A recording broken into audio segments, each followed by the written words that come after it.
Fala pessoal, sejam muito bem-vindos a essa nossa revisão intensivão sobre metabolismo celular.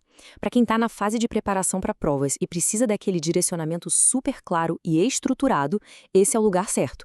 O foco aqui é transformar todas aquelas fontes complexas em conceitos rápidos, lógicos e fáceis de memorizar. Nossa rota de estudos hoje é super direta, vamos passar por 5 passos. O panorama geral, moeda energética celular, principais vias da glicose, os chefes hormonais e, para fechar, o resumo definitivo. Bora lá!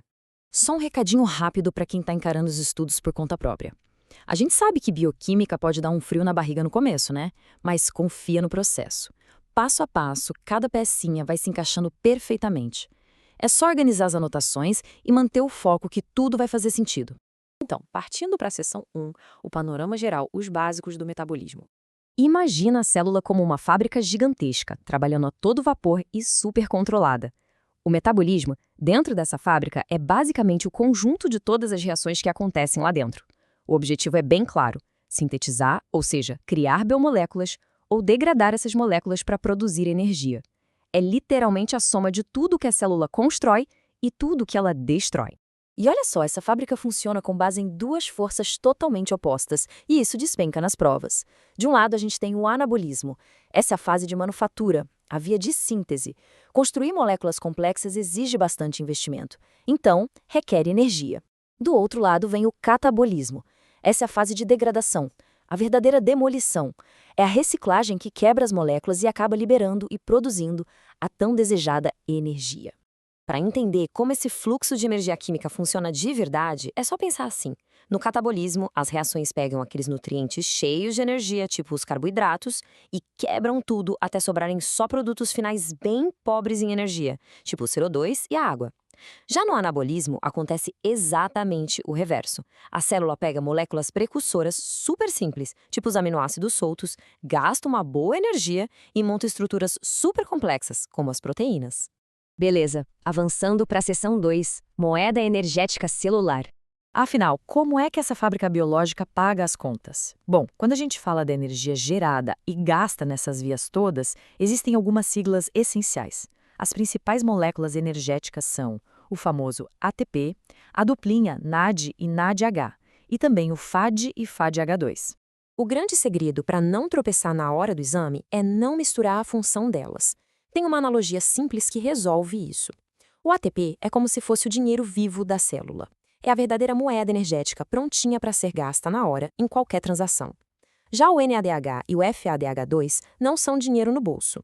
Eles funcionam como aqueles carros fortes. São veículos de transporte de elétrons, levando a carga de um lado para o outro para, no fim da linha, ser convertida em mais ATP. Entrando agora na seção 3, principais vias da glicose. Descer para o nível micro e dominar as definições é o que garante ponto na prova. Começando pela glicólise. De forma bem estrita, é a conversão direta da glicose e de outras exoses em lactato ou piruvato. Basicamente, é a quebra fundamental e inicial da molécula de açúcar. Por outro lado, muita atenção na gliconeogênese. Essa é a via salva-vidas que ajuda a manter a glicose do corpo nos trilhos, sintetizando tudo de novo a partir do zero. Se o açúcar ameaça despencar, a célula entra em ação e fabrica nova glicose usando outras fontes, garantindo que o sistema não pare. E claro, além de montar e desmontar a glicose solta, o corpo precisa de uma conta poupança. A glicogênese é exatamente isso, a criação de glicogênio para armazenar aquela energia que está sobrando. Agora, se faltar energia, entra a glicogenólise, lembrando que lise é quebra, ou seja, é o momento de fazer um saque, quebrando esse glicogênio guardado para liberar glicose para uso rápido. Tem um detalhe fantástico aqui que é pura pegadinha de exame. Como as diferentes células captam e lidam com essa glicose? O fígado funciona como um grande distribuidor generoso. Pela glicogenólise hepática, ele quebra a reserva e joga a glicose direto no sangue, aumentando a glicemia geral. Já o músculo e o tecido adiposo são captores bem egoístas. A entrada de glicose acontece através de receptores não específicos e eles guardam tudo para uso ou armazenamento próprio, sem devolver para o sangue.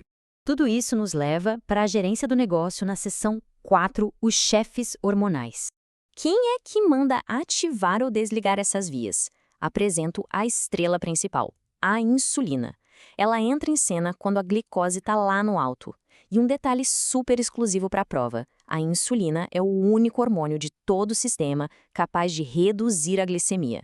Mas como exatamente a insulina varre esse açúcar do sangue agindo como um sinal biológico de armazenamento? Ela ataca em várias frentes, aumentando a glicogênese, ou seja, mandando o fígado guardar tudo, e a glicólise, mandando quebrar para gerar energia na hora. Ela também abre as portas e aumenta demais a entrada de glicose no músculo e no tecido adiposo.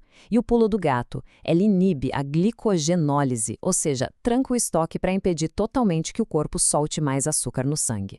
Só que a lógica inverte de cabeça para baixo numa situação de estresse extremo ou jejum prolongado. Esse é o passo 1.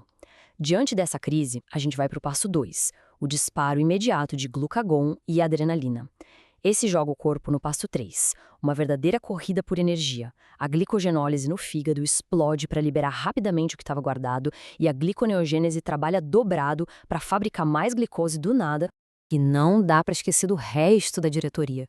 O cortisol e a tiroxina também têm papéis vitais nesse controle metabólico.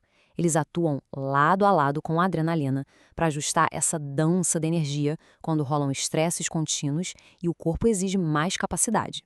E assim chegamos na nossa reta final, a seção 5, o resumo definitivo. Se for para fechar os olhos e levar só um mapa mental para a hora da prova, é esse aqui, um cabo de guerra purinho.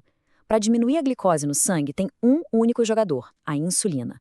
Contra ela, puxando a corda com toda a força para aumentar a glicose, a gente tem uma equipe de peso com 4 nomes: glucagon, adrenalina, cortisol e tiroxina. Sacar esse esquema resolve uma imensidão de questões de múltipla escolha num piscar de olhos. Para fechar com chave de ouro e garantir que o conteúdo fixou mesmo, fica essa pergunta de síntese. Para conseguir manter a glicemia baixinha com sucesso, qual via de liberação específica a insulina tem que inibir obrigatoriamente? É a glicogenólise. Ela precisa travar a quebra das reservas de glicogênio. Entender esse raciocínio é o grande trunfo dessa nossa análise. Que todo esse resumo seja um baita atalho na hora dos estudos. Foco total e muito sucesso nas provas.